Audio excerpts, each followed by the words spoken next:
So, my name is Dawn Campbell. I'm your host, as usual, for this 30-minute session. Ask us anything about accreditation. And those of you who like to enjoy a cup of coffee, listening to a good conversation, you'll know I always have some lovely guests for you to tune into. And today is no exception. I'm joined by Jo Cantle. Welcome, Jo. Thank you for having me again. Yeah, I should say welcome again.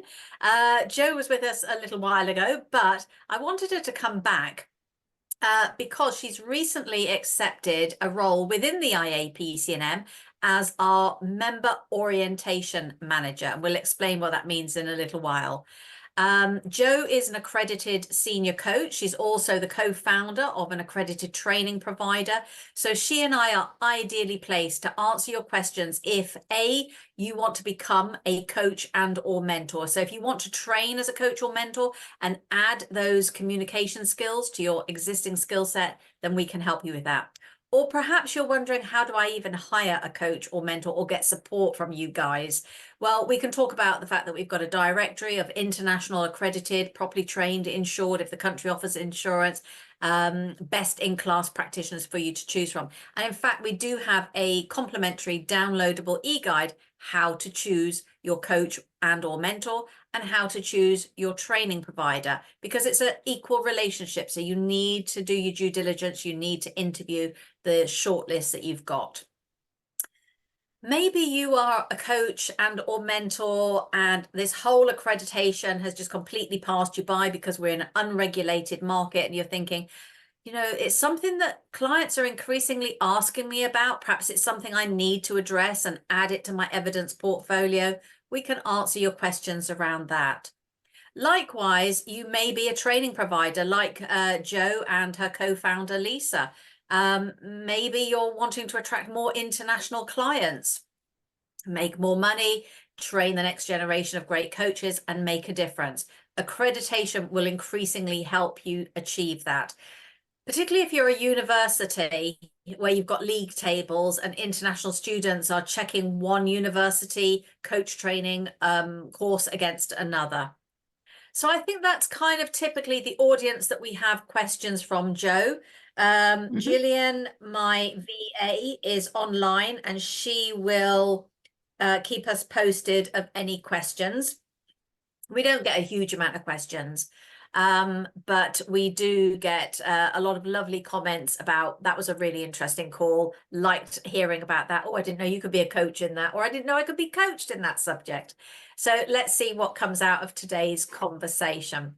And I always like to start these sessions by asking what fills your heart with joy outside of work. So perhaps you could just give us a recap for anybody who didn't hear when you were here on this call a couple of weeks back.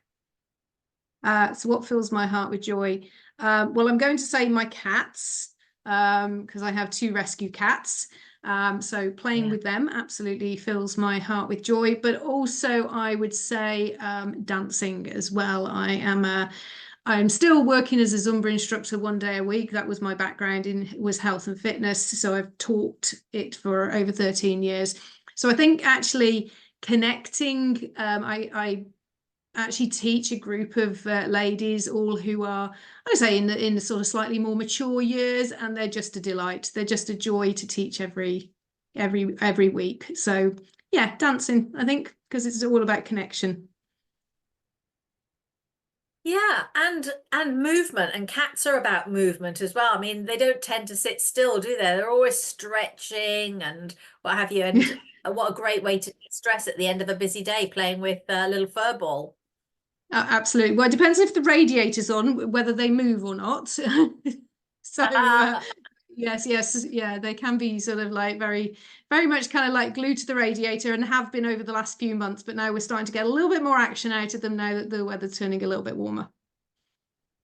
Yeah, that's interesting because I'd forgotten you'd said about the Zumba. And I think movement is really important, particularly for coaches and mentors, where we're sat working with clients a great deal of time. I'm an audit walking instructor coach, so I can coach on outside while we're walking. And I find that really, really beneficial because the movement releases the energy that's trapped, and the emotion seems easier to flow. So I guess what I'm saying is, if we include movement in either our day or our weekly schedule, as practitioners, that's got to be quite nurturing and a good thing to do. Oh, absolutely. And I think the more I've gone into this sort of coaching journey, the more I've understood the sort of somatic benefits it has. And with my background in fitness, I mean, it's just such a natural thing for me to do, is to work out and find a workout that I love. That's the key thing. I spent years trying to pursue that impossible dream of kind of like having, the best body shape, and really punishing my body. And that only created more stress. And of course, it was feeding a narrative that, of not being good enough and all of that. Going on the coaching journey allowed me to say, well, actually, why don't I work with my body and just tune into what that loves, to do? And it loves to move, it loves to dance. So it may be between coaching calls, I might get up and have a dance in between, and it helps to raise my energy and, and just to, again, shake off any kind of energy I might be. I have a little trampette, which I adore. And so I'm just jumping up and down. I actually tried my first session of Nordic walking last year, which I really loved, because I love to get out in nature. But equally so, I love lifting weights as well. So, or yoga. So it's all about working intuitively, like we do with the mind as well. So moving intuitively, and we can't get past the mind body connection. So if you, again, it is that if you feel good doing whatever you love to do, then you'll do good. Yeah. It's interesting. I've got a rebounder in my office as well, but it kind of doubles up as a coffee table. And I keep meaning to get on it. And the dogs used to lie on it, and I keep meaning to clear it, but it just seems to be a little bit of a dumping ground for me. I do set my alarm on the hour, and I think, well, I have 5 minutes on the rebounder because I know it's accumulative. It's so good for you. It's good for everything unless you've got something like bone cancer. Then everybody should rebound. And you can do it in front of the TV or whatever. But yeah, I just find myself stepping over it, I must confess. Maybe this could be a new kind of commitment then, to step on it as well. As you Yes. say, even if you Yeah. just, Yeah. I love watching things like, different little 5-10 minute videos on, online. And it might be a motivational video and you could just hop on and so, but you got to make it easy for yourself. So take the stuff off and put it there where you can actually get access to it as well. And like everything, it's a habit, isn't it? We cultivate those habits. It is. That's a great idea about watching something on YouTube, because I've got so many browser pages open. I think I'll watch that tonight. And then I'm too tired at the end of the evening. And then tomorrow I think, oh, that looks interesting. Or I must read that, or I must watch that. And then before I know it, the whole bar at the top is just like 100 odd. And periodically, once every 6 months or so, the system crashes and I think, oh, well, I didn't get around to reading it. It couldn't have been that important. But that's a nice commitment for me, actually, to do it daily using my rebounder. So it kind of, I don't want to say kills two birds with one stone, because I don't like that, but would be a better way of two goals in one go type of thing. Yeah. Yeah, Okay. I guess like a lot of people, and I do try, and because of the mindfulness aspect, I do like doing two things at once. So if I go for a walk, I do like listening to an audiobook.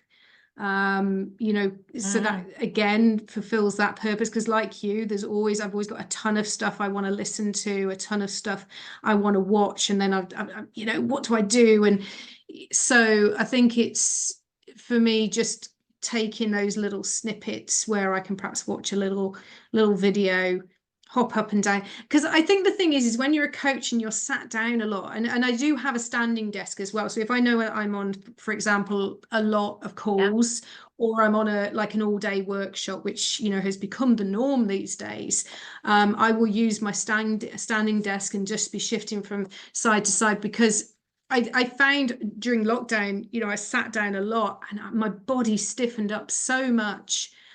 even with the sort of movement I was doing, it just because it was just not used to that. So again, I think it's about being mindful of what you're doing with your body, because that is going to impact your mindset. And I noticed my energy levels were dropping, and I'm used to having a lot of energy, and that, I think those little timeouts that we can take are good for us mentally and physically. Hence the saying, sitting is the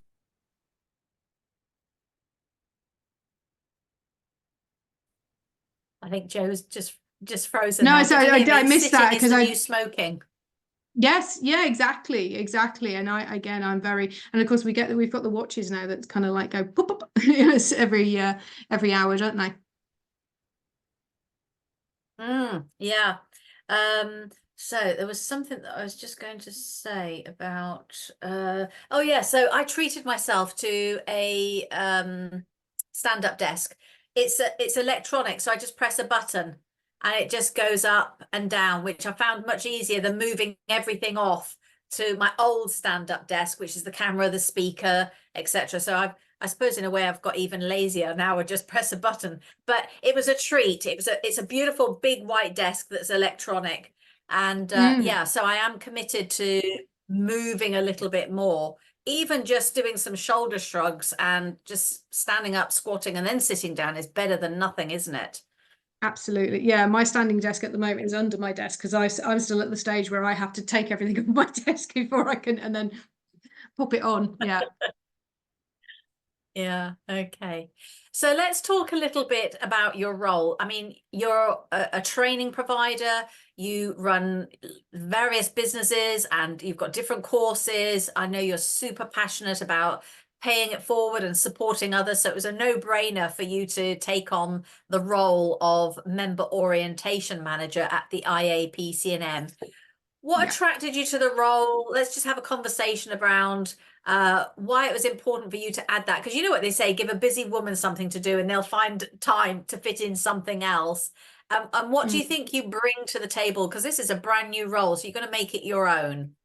Yeah, absolutely. So I've been involved with the IAPC&M as an accredited coach probably for about 18 months to 2 years. No, I think it's about 18 months now. And being in the coaching industry, I think it's, what I became aware of was these kind of different standards of coach training. And there were the coaches that just, they seem to be at that higher level of quality. And then there was, then there was everybody else. And I didn't want to be in the everybody else. I wanted to be at that standard of quality because at the end of the day, it's about client care. It's about, keeping me safe, keeping them safe, making sure I'm giving the best quality service. And that was by joining the IAPC&M. That's something that I had that standard to aim at because I had the training about what was expected of me, which is great because I was given that sort of North Star. And I think there's so many coaches out there, they're doing various different standards of training. And then they come out with their qualification and it's like, well, okay, so am I doing this right? Am I not?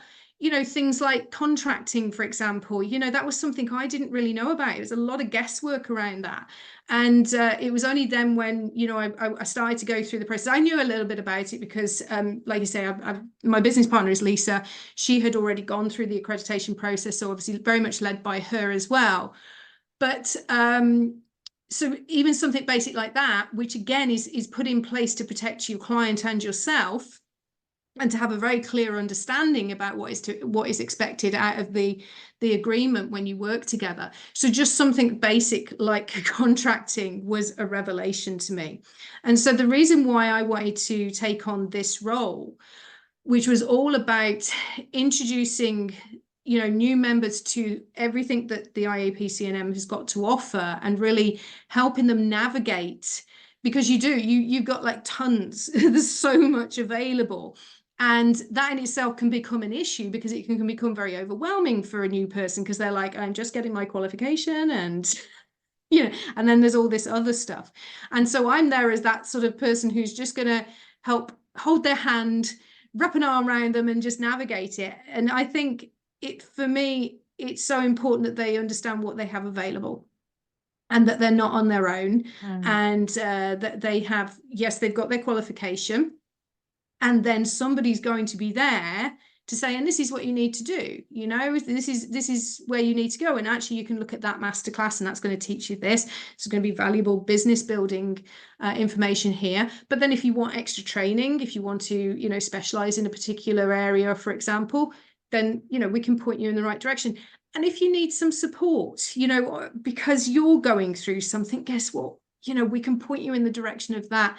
If you want to get coached, we can point you in the direction of where you can get coached, and know that that coaching is going to be of a good standard and quality for you as well, because it's a bit of a minefield out there.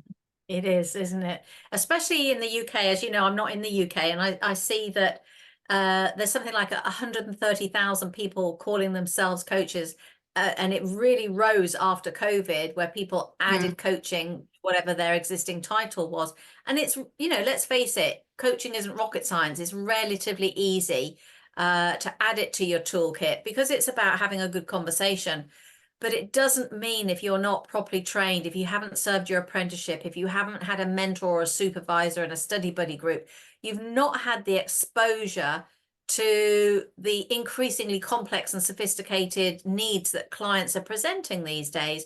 And that's where coaches who are not properly trained, who are not independently accredited and assessed, can, you know, potentially damage the industry. I think the thing is you don't know what you don't know. And Lisa actually commented on a post, or she pointed out a post the other day, or I think she Googled it or something. And it says, actually, to be a coach, you don't need to train. You just need to be able to have a chat.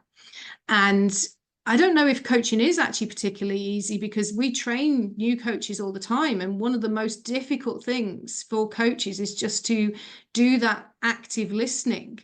And you know, be in that non-judgmental space. That is probably the most challenging thing for most people, because a lot of people have the wrong idea about what coaching is. They think the coaching is a bit like a sports coach, where they're on the sidelines like, oh, yeah, you can do it, you can do it. And we know that's not coaching. We don't need to give the answers to our clients. They've got the answers inside of them. We're the facilitators to hold the space. And that, I do think, is a skill set. And you know, I know that it's something I'm continuously working on, is, you know, to upgrade my ability and the value and the quality of my coaching. And that's what holds that container, which allows for the transformation. And it absolutely is about that do no harm.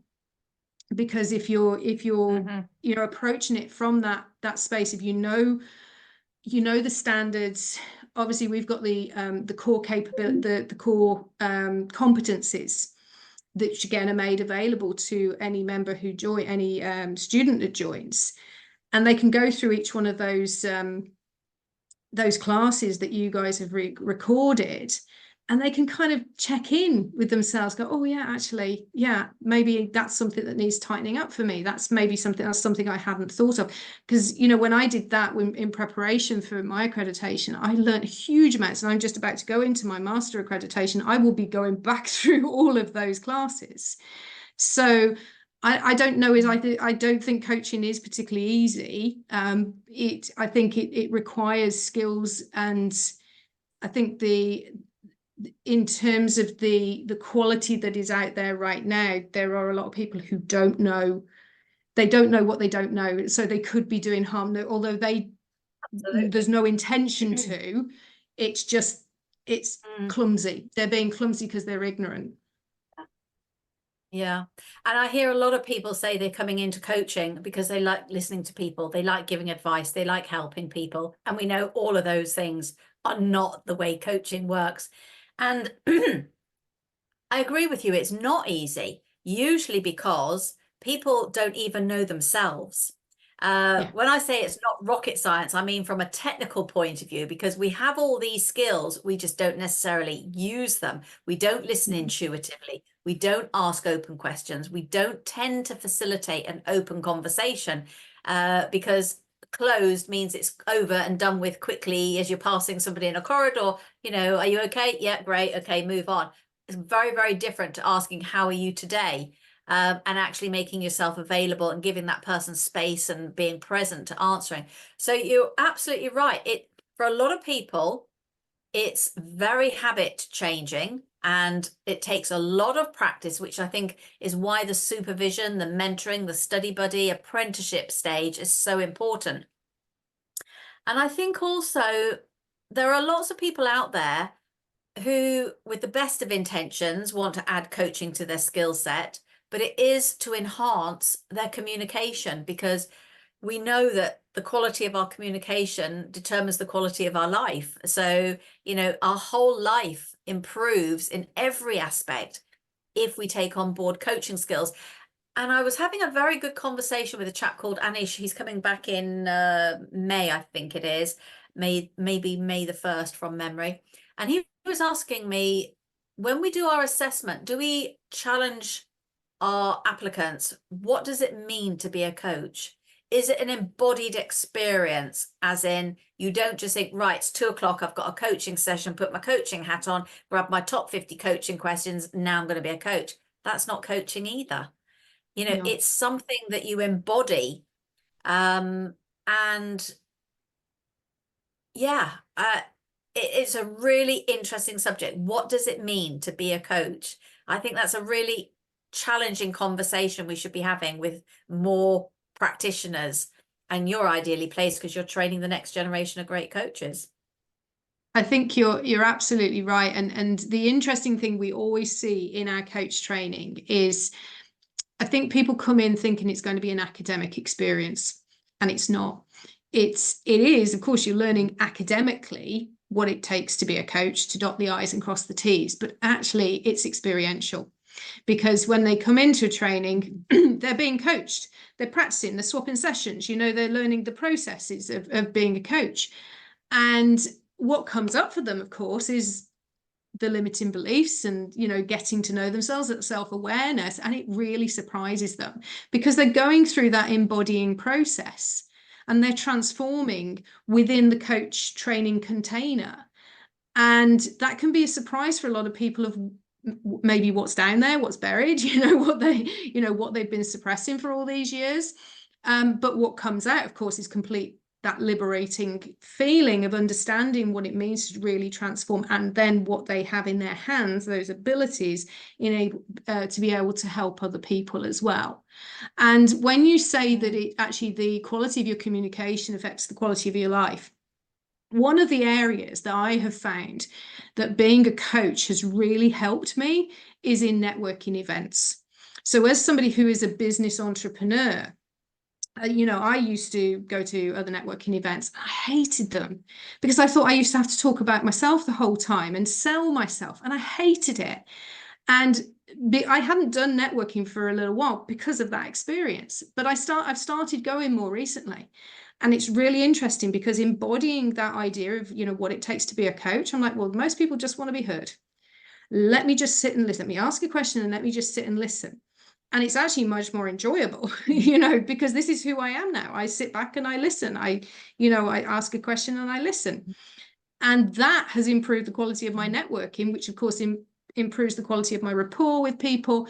And there's not that sort of sense of having to sell myself. So actually and of course we know also in other relationships, it's going to have that impact too. But that was a real surprise to me. It was like, oh, actually, I'm really good at networking now because I know these skills. Yeah. Isn't it interesting how you can change a belief system so easily like that? And you're absolutely right as well, because most coaches will say, and most therapists, most entrepreneurs will say they hate sales. But actually, if they just considered it as another conversation, and that's what I meant about not rocket science. You hit the nail on the head saying, we're not academic, it's experiential.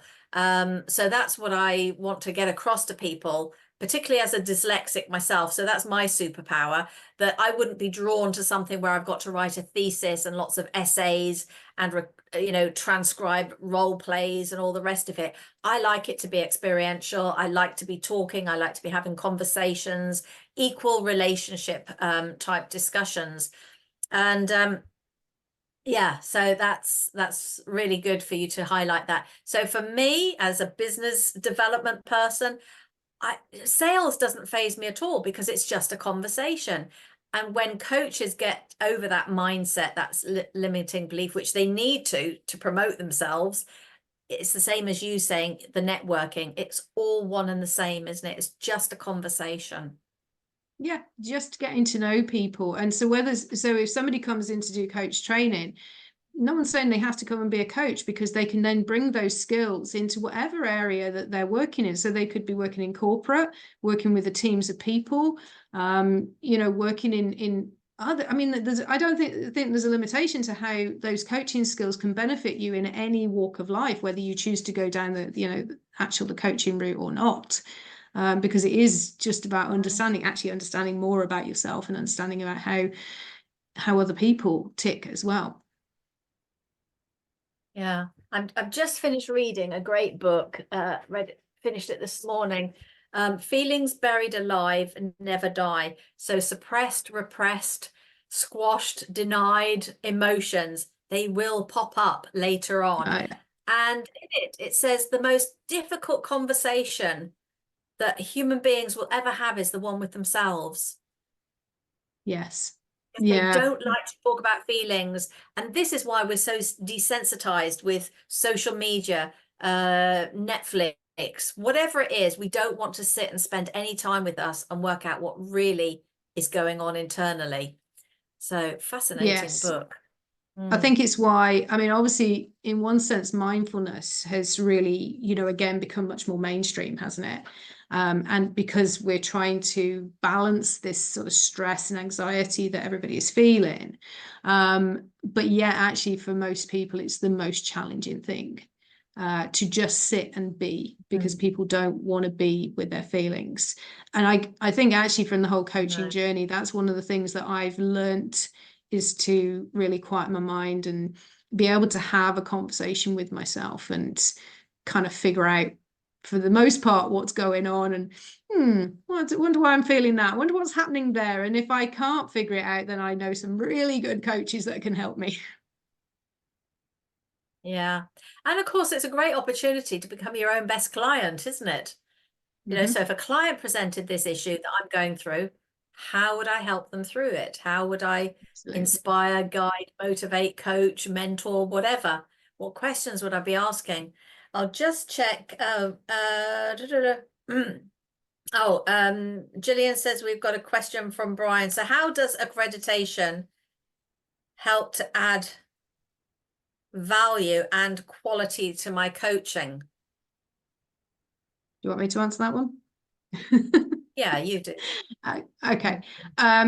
So from my experience, in terms of adding quality, the whole accreditation process for me was about upgrading my skills, because one of the things that I did was take myself through all of those 11 core competency videos, and I was really on it in terms of what it took, what those competencies were, practice those competencies before I went into my assessment. And it's a live assessment, which, can be a little bit intimidating, but we all know David's a pussycat. So it's okay, in terms of the act, because he wants you to succeed. So he's going to, be supportive. But they can seem a little bit intimidating, but because you've got to go through that process, it's like case studies. When you get to the end of a lot of your certifications, a lot of people don't like doing case studies, but actually that's where you learn the most, is in the case studies. And so that brought in that quality. And with that quality, because I knew, suddenly I was like, yeah, these were details that I had missed. I didn't understand about maybe those, powerful, challenging questions, use of self. Perhaps I didn't know that, direct communication. Perhaps I wasn't really fully aware of that. Okay, I'm aware of that now. That brought the quality up and brought my confidence up. So, the confidence and that sort of a surety, and people buy confidence. So when you're in front of a prospect and you're in front of a client, I think it was one of the videos that said a client will never go where you don't believe that they can go. And that's it. You hold that confidence for your client until they hold it for themselves. And that was so important. So that's why, for me, the whole accreditation process helped the quality of my coaching, helped the quality of, how I showed up, with my clients. So I could say, absolutely, I'm here. I'm good. I've done the due diligence. I know what I'm doing here. And in terms of, I think he had like a secondary question in terms of what accreditation does out there in the value out there in the marketplace. How does it add value? Yeah, how does it add value? For me, again, it's that stamp of quality. There are, as you say, was it 130,000 people calling themselves coaches? What's going to, I mean, we could talk about strategy and say what differentiates one coach from another. But the thing that differentiates people is the quality. And it's the quality of their communication, their confidence in terms of, what makes them at that level. And it's because going through that accreditation process, and then you've got that certificate to say you're accredited. So you have that independent eyes on you. It's that independent eyes saying, yeah, actually, this person has met those standards. They're at an accredited level. And then it could be, it can be broadcast, then it can be marketed, then you can put that stamp up on your social media to say, I am an accredited coach. So that builds trust in the audience. They'll go, this person's gone through a certain level of process, a process to reach a certain standard. And there are, quality will never go out of fashion. I'm sure that's a quote from somebody. So it's as much about your confidence, but it's about the public confidence as well.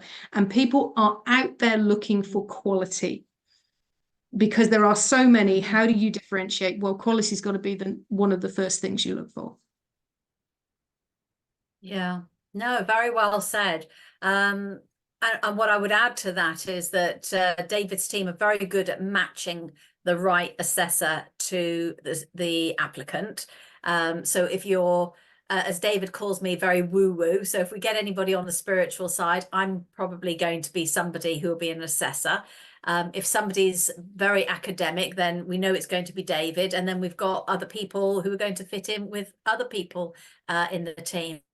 But because we're capabilities driven, I know you've talked about the core competencies, but because we're capabilities driven, it's a very holistic approach to assessing somebody's ability, their capability to deliver what they say they can deliver. It's fast, it's accurate, it's holistic, and that makes it inclusive as well. So you don't have to be an academic to go through the accreditation process. We have a portfolio route, which is a sort of catch-all for everybody who has not come through an accredited training provider, who maybe learned on the job in a corporate environment, or you've been in the forces, and you don't have all the criteria, the testimonials and things, because you are paid by the forces or a corporate employee to support the team. So it's well worth looking at the criteria and understanding that because it's capabilities based and it's based on the conversation that you can have, which is coaching conversation, then that's the accurate determination or determiner, rather than can you write a thesis, have you got 20 testimonials, etc., etc. The very little written work that we ask people to do is sign the professional code of conduct, fill out the standards and ethics questionnaire, and do a self-reflection on your live coaching and or mentoring assessment call. It really is the conversation that we're most interested in, and that's the beauty of our assessment process. That's why members love it. And it's always scary putting yourself through an assessment, isn't it? I mean, I still do it. Most of us are perpetual students, and we add different skills to our, toolkit, and we get assessed, and none of us like it. But we've introduced, more support through tapping. So if you have crippling anxiety about an assessment, then we've got somebody who can help you with EFT. Petra, Jo, myself, there's lots of us in the team, so you don't have to worry about anything. As Jo said, we're not here to trick you. We want you to do well.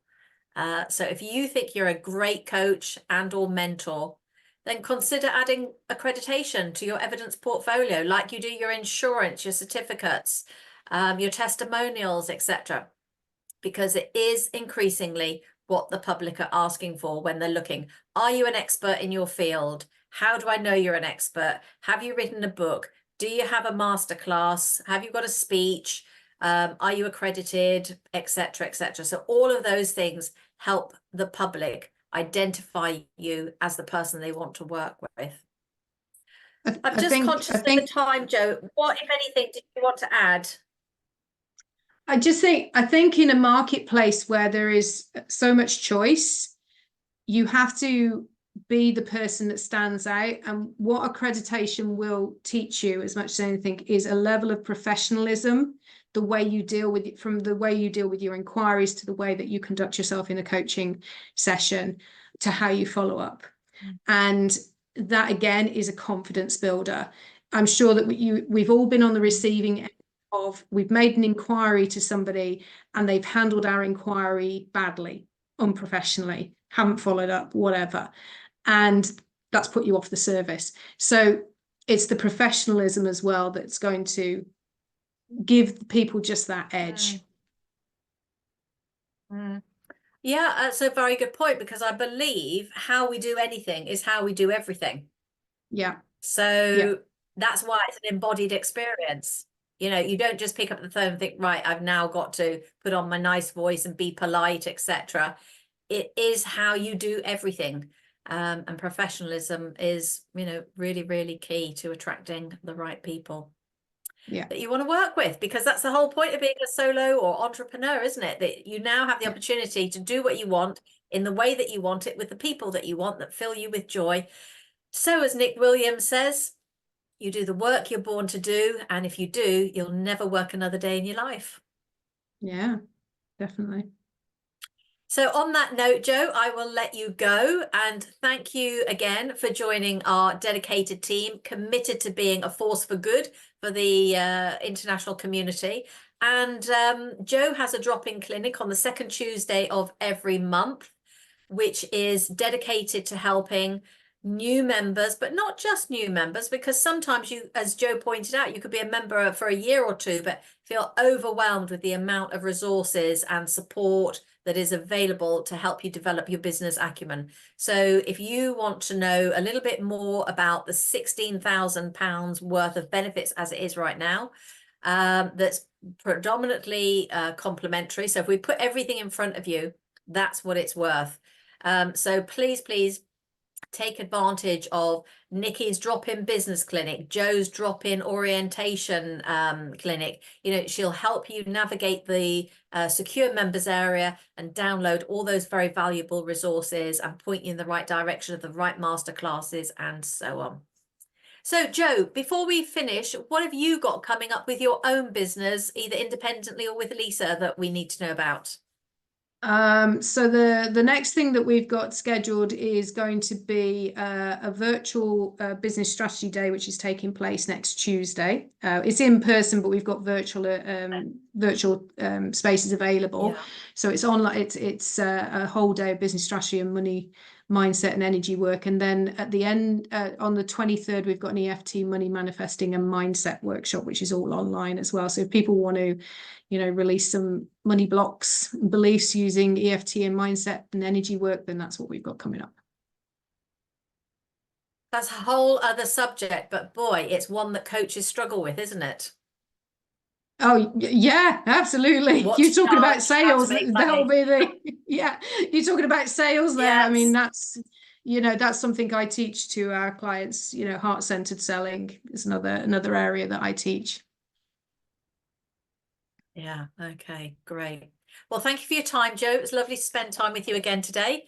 It's kind of like feast or famine. We've had a lot of time together recently. So we have, yes. All the best for next Tuesday. Please do promote it on the members area, won't you? And the private groups, and encourage as many people as possible to take advantage of that one and the money mindset one. Thank you. Absolutely. Thanks very much. I'll say goodbye, everybody. Thank you, Jo. Bye-bye now. Thank you. Bye-bye.